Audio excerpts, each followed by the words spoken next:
को समाज में सम्मान मिलता रहे। माँ भगवती कल्याण करती रहे। बोलिए गोविंद भगवान की। फिर बोलने में कंजूसी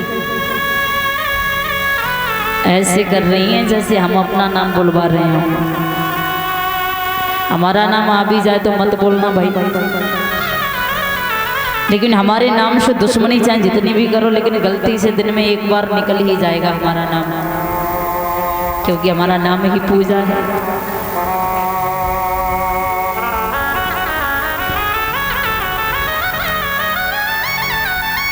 तो परीक्षित महाराज अभी कथा कहां पर चल रही थी?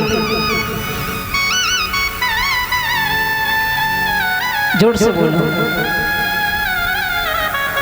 कितने शर्माए रहे।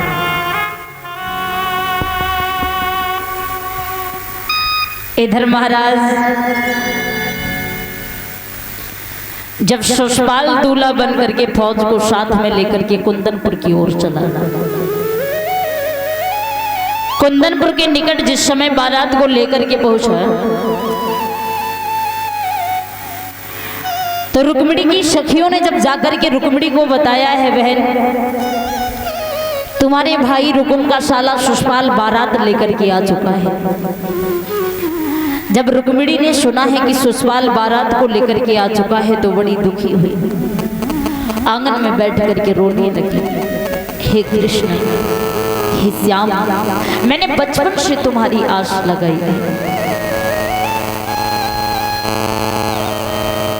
और आज यदि तुम नहीं आए तो मैं शिशुपाल के साथ में शादी नहीं करूंगी।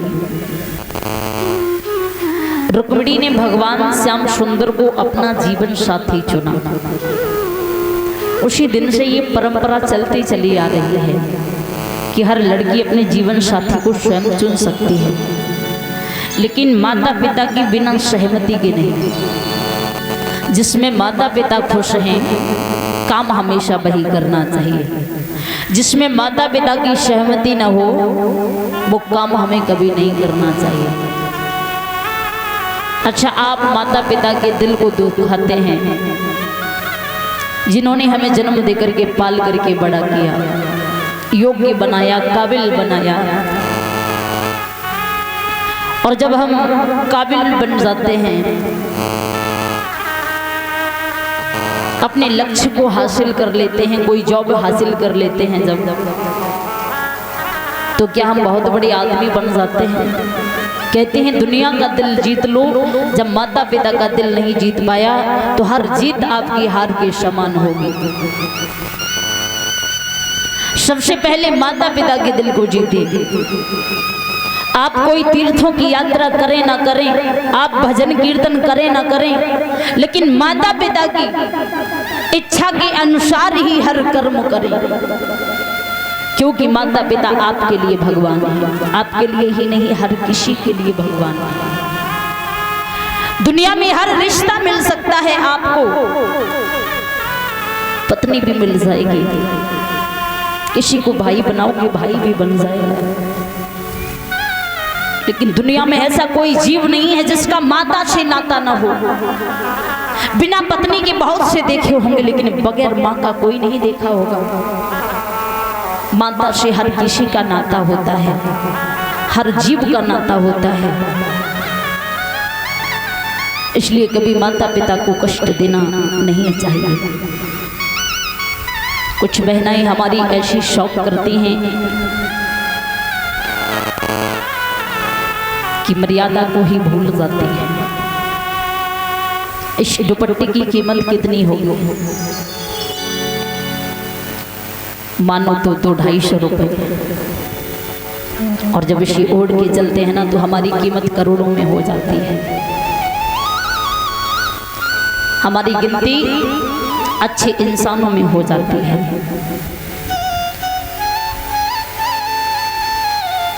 इसलिए आप खुद को बदलना चाहते हैं तो सबसे पहले आप अपने पहनावे को बदलें, अपने स्वभाव को बदलें।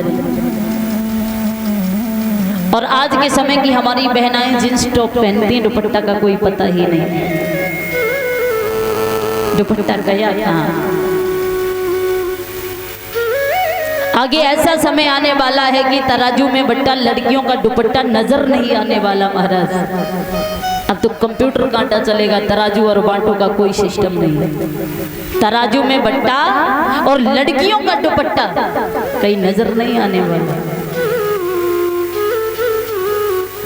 बेटी पिता की शान होती है, बेटी पिता के सर की पगड़ी होती है। बेटी चाहे तो पिता का समाज में सर ऊंचा कर दे, और बेटी चाहे तो पिता का समाज में सर झुका दे। और वो बेटियां जो अपने माता पिता के साथ बुरा करती हैं, उनसे यदि पूछा जाए कि आपके माता पिता ने आपके साथ ऐसा क्या बुरा किया जो आप अपने माता पिता की इज्जत ही भूल गए।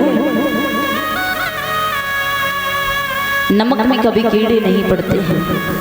माता पिता यदि कुछ समझाते हैं तो बुरा मत मानिए, क्योंकि हर माँ बाप यही सोचते हैं कि हमारी बच्ची हमारे पास रहे या हमसे दूर रहे, लेकिन जहाँ भी रहे हमेशा खुश रहें। लेकिन बच्चे सोचते हैं कि हम अपने हिसाब से चुनेंगे तो हम ज़्यादा ही खुश रहेंगे। देखा होगा जो लोग अपनी मर्जी से शादी करते हैं वो अक्सर दुखी रहते हैं।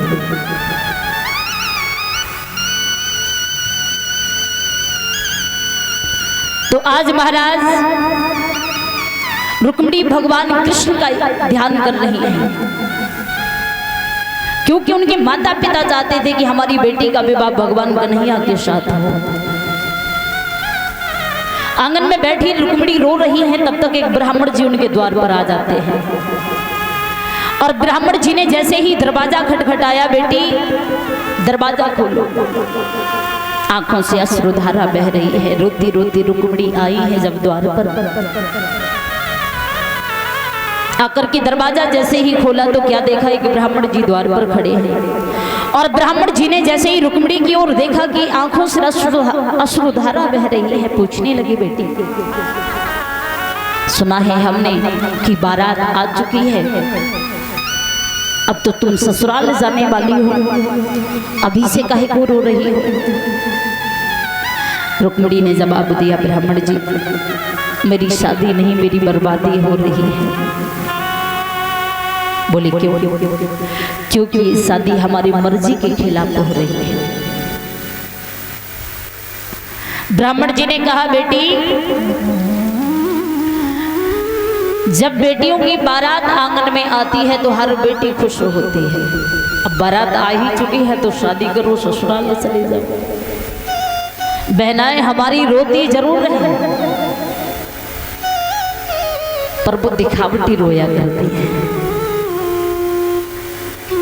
बुरा मत माना, हर बहन की दिल और दिमाग में बस एक ही बात गूंजती है। जब वो जवान हो जाती हैं तो उनके मन में बस एक ही बात आती है कि किसी दिन हमारी भी बारात आएगी। और जब भी सखियों के बीच में बैठते हैं ना तो ज्यादातर शादी की बात चलती है। एक बार की बात बताएंगे, एक गांव में 3 लड़कियां रहे, आपस में बड़ा ही प्रेम था, साथ साथ ही रहती थी। और अब तो समर का सिस्टम है, हर घर में समर लगी है। पहले मोहल्ले में एक आध नल हुआ करते थे जहाँ पर पानी भरने की भारी भीड़ लगती थी महाराज। तो वैसे ही एक नल पे तीनों लड़कियां जब पानी भरने के लिए पहुंची, एक लड़का उसी नल पर पानी पीने को आ रहा था। उस गांव का वो मेहमान था, बड़े पैसे वाला था। उस लड़के ने जैसे ही लड़कियों को देखा, बड़ा ही संस्कारी था वो बालक। जैसे ही उसने देखा कि ये लड़कियां हैं और ये पानी भर के चली जाएं तब हम पानी पिएंगे, वो वहीं पर रास्ते में रुक जाता है। लेकिन लड़कियों की बातों को सुन रहा था कि लड़कियां आपस में क्या रही हैं। लड़कियां आपस में बातचीत कर रही हैं, बहना तेरी शादी अगर होगी तो तू सबसे ज्यादा किन्हें मानेगी? एक ने जवाब दिया, बताओ ये भी कोई पूछने वाली बात है? परिवार में जितने भी सदस्य होंगे सभी को मानेंगे। दूसरी बोली, तू तो पागल है,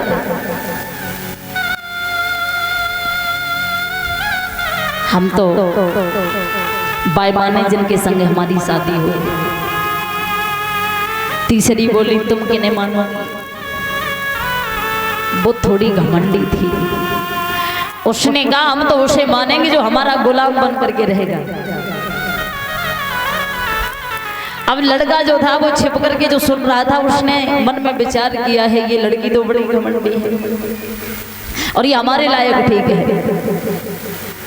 अब लड़कियां जैसे ही अपने अपने घर पानी भर के चली हैं, पानी नहीं पिया उस लड़के ने, सीधा उसी लड़के के पीछे चल दिया जो लड़की घमंडी थी। जब जाकर के उसके घर पहुंचा, लड़की के पिता ने देखा, उस गांव का मेहमान था। लड़की के पिता ने कहा कि ये लाला कैसे आए? उसने जवाब दिया चाचा जी हम आपकी बेटी के साथ में विवाह करना चाहते हैं। लड़की के पिता ने कहा काय को हमारी गरीबी की मजाक बना रहे हो, हमारी स्थिति ठीक नहीं है, हम इतने गरीब हैं और आप इतने धनवान। लड़का ने कहा नहीं नहीं, मुझे सुंदर लड़की, अच्छी लड़की की तलाश थी और मुझे आपकी लड़की पसंद है। तो पिता ने जब सुना कि अमीर घराने का लड़का हमारी बेटी को पसंद करता तो जरा भी देरी नहीं लगाएंगे और चटपट शादी कर दी महाराज। पिता चाहे कितनों गरीब होए, बेटी को दहेज में सूप और चलनी 5 बर्तन तो देते ही है, देते के नहीं। तो पिता ने अपनी बेटी का विवाह किया, 5 बर्तन दिए दहेज में, सूप और चलनी दे दी।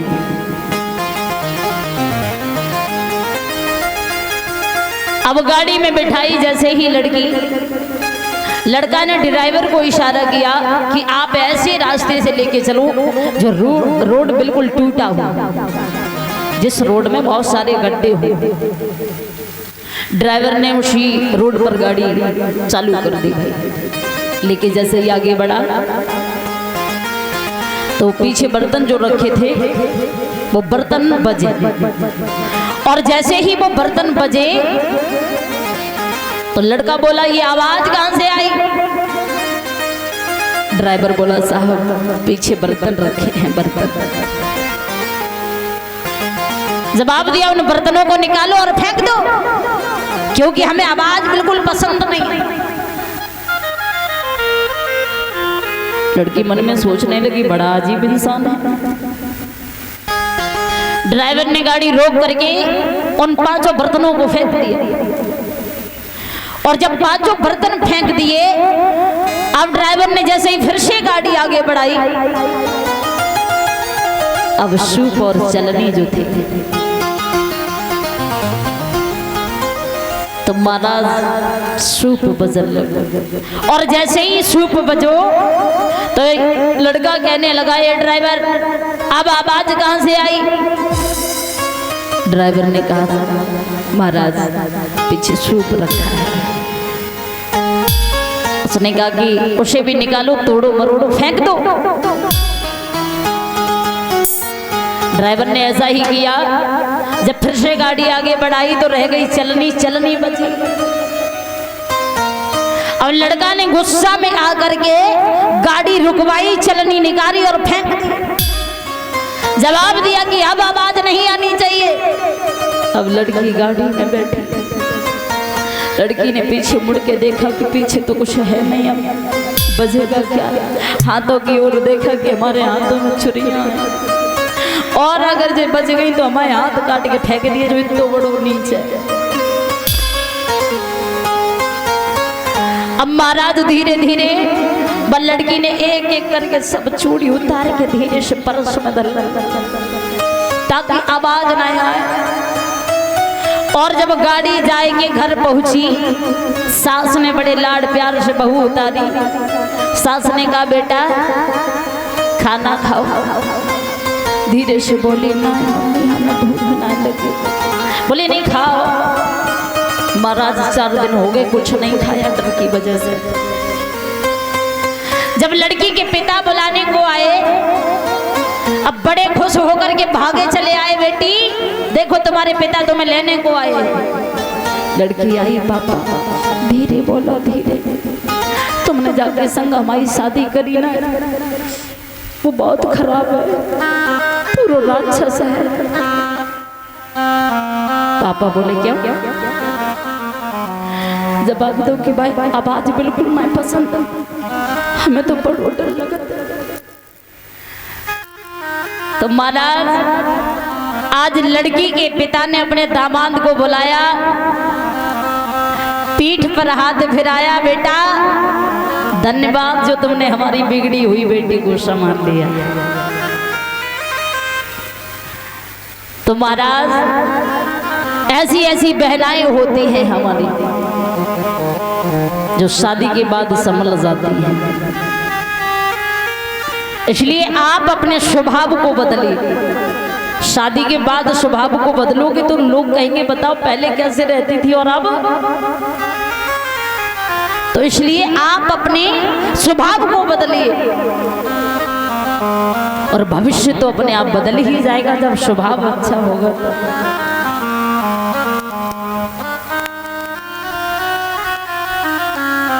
आज महाराज वो ब्राह्मण जी रुक्मिणी को समझा रही हैं, बेटी जिस बेटी की आंगन में बारात आती है ना, वो हर बेटी खुश हुआ करती है और तुम रो रही हो, इतना काहे को रो रही हो? जवाब दिया ब्राह्मण जी, मैं अपनी शादी कन्हैया के साथ करना चाहती हूँ। जवाब दिया कन्हैया के साथ? हाँ। कन्हैया को कहाँ देखा? जवाब दिया सपने में देखा। ब्राह्मण जी बोले कि सपने अपने नहीं होते हैं, इसलिए सपनों को त्यागो, उन्हें भूल जाओ और सुषपाल के साथ में शादी करो, चली जाओ। जवाब दिया ब्राह्मण जी, हमसे स्वप्न में कृष्ण ने कहा था कि एक खत के द्वारा हमें लेने को आएंगे। ब्राह्मण जी आप हम पर दया करो और एक खत लेकर के आप चले जाओ, जाकर के द्वारिकाधीश कन्हैया के पास में हमारा खत पहुंचा दो, और यदि आपने हमारी बात नहीं मानी तो तुम्हारे सामने ही अपने प्राणों को त्याग दूंगी। ब्राह्मण जी ने कहा कोई बात नहीं बेटे, यदि तुम कह रही हो तो हम जाएं। आज ब्राह्मण जी के लिए खत लिखा है और रुक्मिणी का वो खत लेकर के ब्राह्मण जी चले हैं द्वारिकाधीश कन्हैया से मिलने के लिए।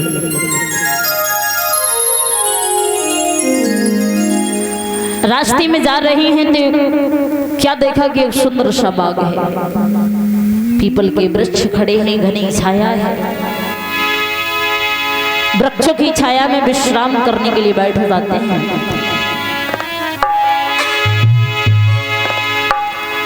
और बड़े ही प्रसन्न हैं, गुनगुनाने लगे हैं,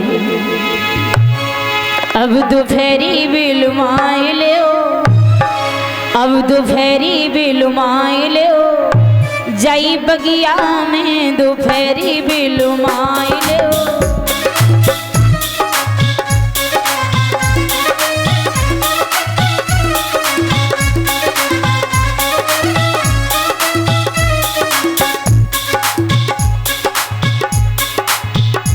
हरी सुंदर है जा पीपल की छाया,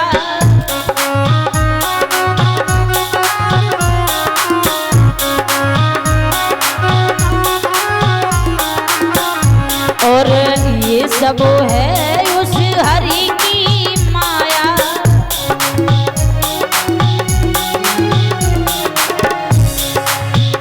कछु हरि गुण गाय लो,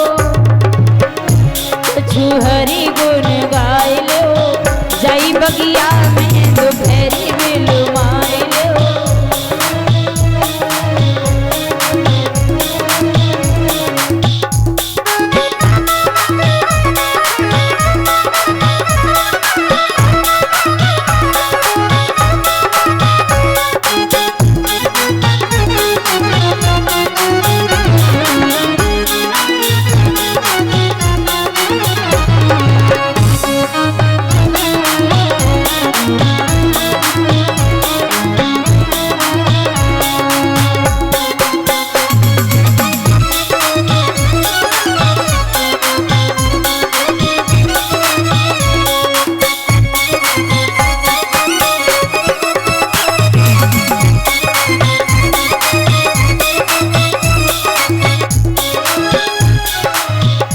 अरे चलत चलत मेरी पैया पिरानी,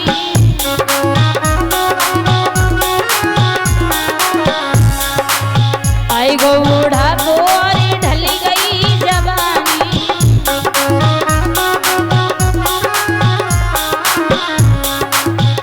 और लाई सो खाए लो, हाँ लाई सो खाए लो, जाई बगिया में दोपहरी बेलवाए लो।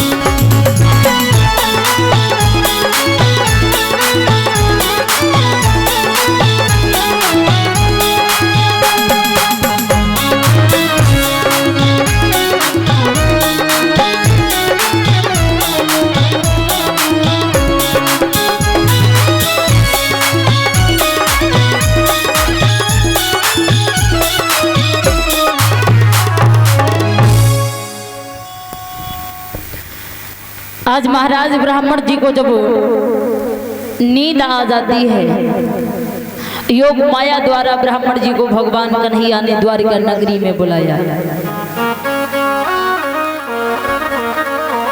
और ब्राह्मण जी ने जैसे ही अपने नेत्र खोल करके देखे, नौकरों से पूछ रहे हैं कि ये कौन सी जगह है। नौकरों ने बताया कि ये द्वारिका नगरी है। जवाब दिया हमें कृष्ण से मिलना है। नौकरों ने बताया कि आप सीधे चले जाओ और ऊंचे से सिंहासन पर जो बैठे हैं वो ही कृष्ण हैं। अब ब्राह्मण जी चलते चले गए।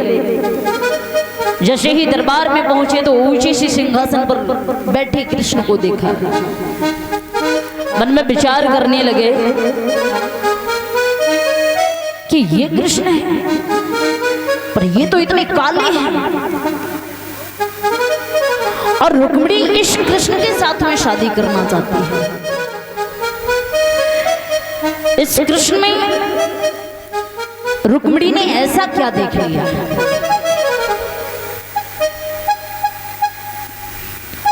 सोचा कि हो सकता है शायद कोई और हो। जवाब दिया महाराज, क्या आप ही कृष्ण हो? भगवान ने कहा कि हाँ, कहो क्या काम है? जवाब दिया कि हम कुंदनपुर से आए हैं। महाराज भीष्म की जो रुक्मिणी है, सुना होगा आपने, और रुक्मिणी ने हमें भेजा है, आपके लिए खत दिया है। जैसे ही उस खत को कृष्ण ने लिया,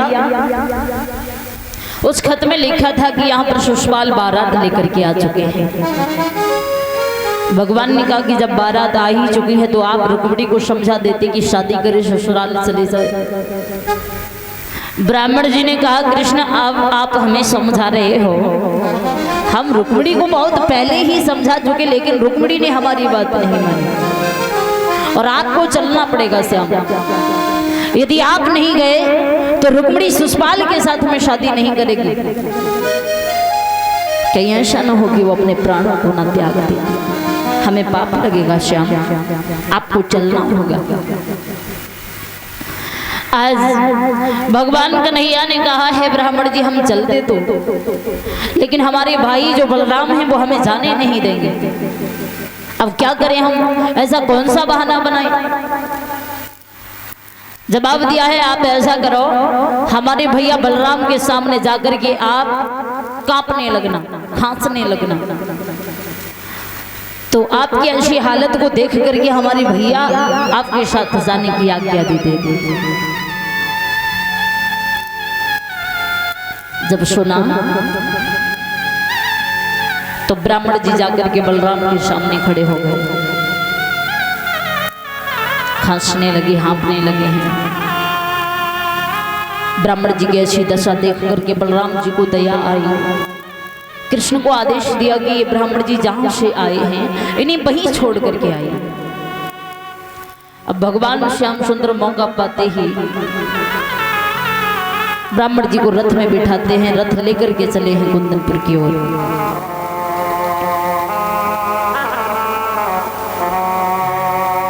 बड़े ही प्रसन्न हैं। जब जाकर के कुंदनपुर के निकट पहुंचे हैं, कुंदनपुर के निकट अलोपा देवी का मंदिर बना है। उस मंदिर पर जाकर के अपने रथ को रोक लिया है कृष्ण ने और ब्राह्मण जी से कहा है, ब्राह्मण जी आप रुक्मिणी को यहीं पर भेज देना और अकेली रुक्मिणी आए, साथ में कोई और ना आए। चल दिए ब्राह्मण जी। मन में विचार करते जा रहे हैं, हम बड़ा डरपोक है। बताओ ये रुक्मिणी को कैसे लेके जाएगा, इतना तो डर रहा है और रुक्मिणी ने इसको चुना है। अब करें तो क्या करें, और हम कर भी क्या सकते हैं। जाकर के आवाज लगाई है दरवाजे पर, रुक्मिणी भाग करके आई है। ब्राह्मण जी कौन कौन आया हमें लेने को? ब्राह्मण बोले तू तो पागल हो गई है, कौन कौन आया लेने को? मैंने ये बता कृष्ण में ऐसा क्या देखा तूने? वो कन्हैया इतना काला है, इतना काला है मानो डामर का ड्रम लगता है। और अच्छा ये हुआ कि कृष्ण काले